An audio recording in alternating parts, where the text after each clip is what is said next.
Olá, seja bem-vindo. Este é o programa Primeiro Tempo, ao vivo, direto do plenário Francisco Antônio Coelho.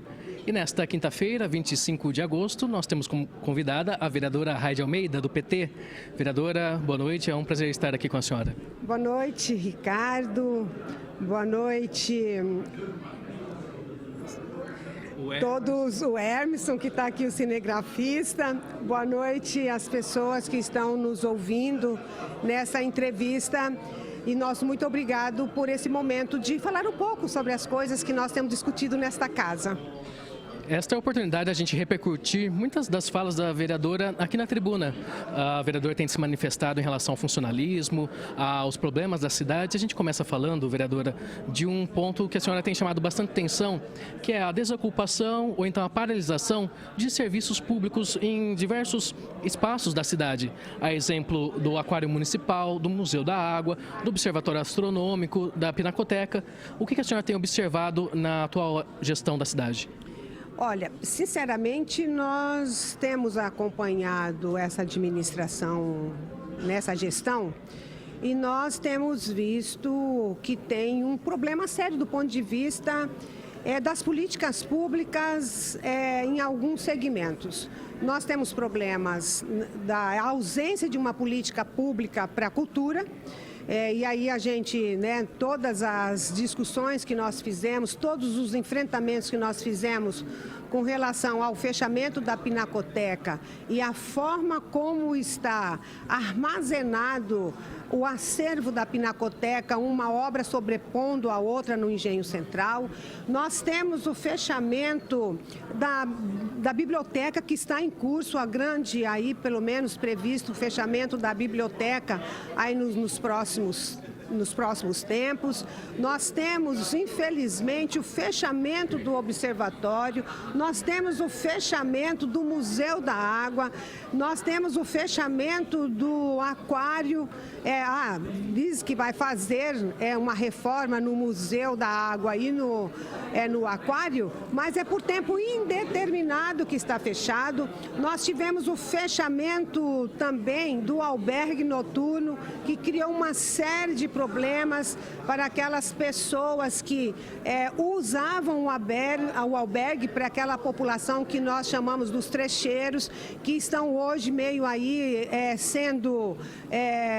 não dando um atendimento e um acolhimento para essa população. Nós temos problemas na casa de passagem, nós temos problemas também com a população que está em situação de rua. Enfim, nós temos muitos problemas do ponto de vista da gestão e aí não temos um projeto definido daquilo que é importante para a população, diferentemente do que tem para o poder econômico. E, vereadora, uma das coisas que a senhora chama atenção aqui na tribuna é sobre a situação do Centro Pop, porque ele passou a atender de forma parcial e com um número insuficiente de servidores para prestar serviço às pessoas que procuram ali. E, juntando a isso, um dado que a senhora também abordou aqui na tribuna, que cerca de 14 mil pessoas em Piracicaba passam fome. A senhora chama atenção para a falta de políticas públicas que ataquem esses problemas. Sim, eu acho que é importante a gente dizer que o Centro Pop, de acordo com o que nós tivemos notícia, reabriu tempo integral, inclusive com algumas atividades, e aí agora eu vou passar lá para conhecer o trabalho que está sendo desempenhado no Centro Pop. E nós temos, eu acho que nós temos levantado essa questão da fome, da miséria, do desemprego, e aí em Piracicaba nós não temos uma política pública para que atenda essa população que está passando fome. Nós temos uma campanha por parte do Fundo Social, protagonizado pela primeira-dama, mas é uma campanha junto aos empresários para a arrecadação, para o recebimento de cestas básicas e distribuição. Não é uma política pública de combate à fome como nós acreditamos que é necessária ser implementada. E não tem nenhum projeto nesse sentido, pelo menos que nós conhecemos. Ainda falando da administração pública, Outro assunto abordado pela senhora é a situação vivida ali na Secretaria Municipal de Finanças, em que servidores de carreira alegam estar sendo vítimas de interferência ali no trabalho, com denúncias inclusive que dizem respeito a assédio moral. Nós temos essa denúncia, veio para a Câmara. Nós estamos, inclusive, fazendo contato com os servidores públicos para entender melhor sobre essa questão, porque é inadmissível o que tem acontecido. Na verdade, tiveram mudanças nos normativos internos, que agora os fiscais precisam avisar com antecedência, ter autorização da chefia para fazer a fiscalização. Não podem tomar café, não podem conversar, não podem ter relações entre um e o outro. Então, portanto, nós temos, além do problema do ponto de vista do exercício da função para o qual aquele servidor foi contratado, nós temos também um assédio moral que pelo menos tem essa denúncia e que nós precisamos verificar e aí tomar as medidas que são necessárias. Vereadora, a gente está aqui na noite desta quinta-feira, logo a 36ª reunião ordinária, e um dos itens pautados é o que tem gerado movimentação hoje nas galerias e também aqui fora da Câmara, que é o projeto de resolução 8 de 2022. Ele altera o regimento interno da Casa, acrescentando artigos que conferem a possibilidade de a mesa diretora, a presidência da Casa, aplicar medidas em casos de ofensas ou ameaças feitas por cidadãos contra os vereadores. Também esse mesmo projeto de resolução confere ao presidente da mesa diretora a prerrogativa também de aplicar punições, penalidades a vereadores também em casos de desrespeito. Eu gostaria que a senhora comentasse sobre esse projeto de resolução. Então, este projeto nós estamos denominando ele do projeto da mordaça. Esse projeto, ele é um projeto que nós entendemos que ele é inconstitucional, porque a Câmara já tem no seu regimento interno e na lei orgânica, na sua lei orgânica, mecanismos que punem os excessos que acontecem por qualquer cidadão.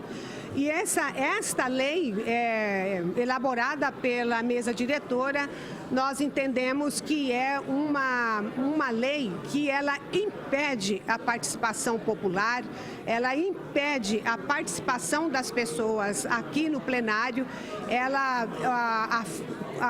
diz que vai punir os excessos. Que excesso?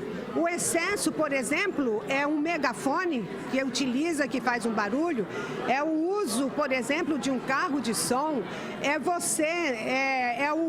você questionar um ou outro vereador do ponto de vista da sua posição e daquilo que ele defende aqui na Câmara e que vai contra os princípios basilares da defesa da democracia, da defesa da ação e da transparência dos nossos atos. É isso que vai ser punido.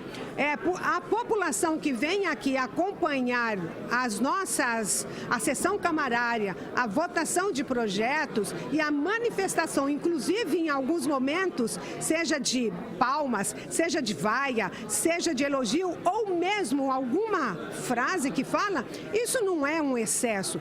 E aquela crítica que o cidadão faz a nós em razão de uma postura ou de uma medida que nós adotamos aqui como parlamentar, é legítimo, a crítica é legítima, a oposição é legítima e a gente tem que fortalecer, inclusive, que esse cidadão possa participar efetivamente. Nós não podemos impedir que o cidadão, a cidadã, venha para esse espaço e controle os nossos atos. Todos os nossos atos são públicos e a crítica ela tem que ser bem-vinda, porque é por meio, inclusive, da crítica que nós podemos melhorar. E esta casa é a casa do povo. Aqui nós fomos eleitos pelo voto popular, representamos diferentes forças políticas, portanto, Portanto, é mais do que necessário que o povo participe desta casa. Nós não podemos tomar nenhuma medida que iniba ou proíba a participação da população nesse espaço. E também não é proibida a manifestação, desde que a manifestação ela não seja ofensiva, que ela não seja do ponto de vista de contrapor as normas, ela é boa e ela é salutar. E também agora, enquanto a população está sendo, com esse projeto, veda a participação da população ou pune diante de alguma manifestação que pode ser julgada excessiva, porque o excesso também, esse julgamento, ele é muito subjetivo, essa população não vem armada para casa. E a gente sabe que, por exemplo, a gente tem conhecimento, pelo menos há denúncias de pessoas que vêm armadas para esta casa e não tomam nenhuma medida com relação a isso. Portanto, nós esperamos que a mesa diretora retire esse projeto, porque esse projeto vai na contramão daquilo que nós estamos defendendo, que é a democracia, que é o fortalecimento da democracia, e o Estado de Direito precisa ser fortalecido. E as instituições, elas precisam estar abertas à participação do povo para que nós possamos, de fato, exercer a nossa cidadania. E a democracia é o que nos dá o direito de ser cidadãos nesta sociedade. Vereadora, a gente tem mais 2 minutos de programa Primeiro Tempo. Gostaria que a senhora falasse sobre algo que também tem norteado o seu trabalho, que é a luta contra a violência em relação à mulher. A senhora tem trazido dados da violência de gênero e como isso tem afetado diversos segmentos, diversas partes da nossa sociedade. Nós temos vivido uma sociedade extremamente de violação dos direitos das mulheres. E aqui nesta casa, eu acho que eu vou, nesse pouco tempo, vou falar da violência política de gênero. Ela é crime, tem uma lei, inclusive, que pune os que violam os direitos das mulheres no exercício dos seus mandatos, mas também nas campanhas. E aí nós não podemos nos silenciar diante dessa violência. E todas as vezes que nós denunciamos esta violência, ou nos manifestamos na casa de uma forma mais contundente, a gente ouve dos nossos pares dizendo que a gente está descontrolada. Isso é uma violência, é uma violência terrível contra a nossa prática, porque quando os homens falam, se eles são agressivos, se eles são desrespeitosos, são valorizados. Quando nós fazemos uma fala com maior contundência, com mais firmeza, nós somos tidas como descontroladas. Inclusive, na segunda-feira, eu ouvi aqui nesta casa esse tipo de acusação de violação de direito. Portanto, nós não podemos nos calar diante desta violação de direitos que nós temos sofrido, não só nós, mas todas as mulheres que estão nesses espaços de poder, para que nós possamos combater o machismo, combater os preconceitos, as discriminações, e nós tenhamos a equidade de direito, dos nossos direitos e deveres na nossa sociedade. Legal, esta é a vereadora Raide Almeida, do PT, ela que participou na noite desta quinta-feira do programa Primeiro Tempo. Vereadora, a gente agradece a sua participação e você fica agora com a transmissão da 36ª reunião ordinária.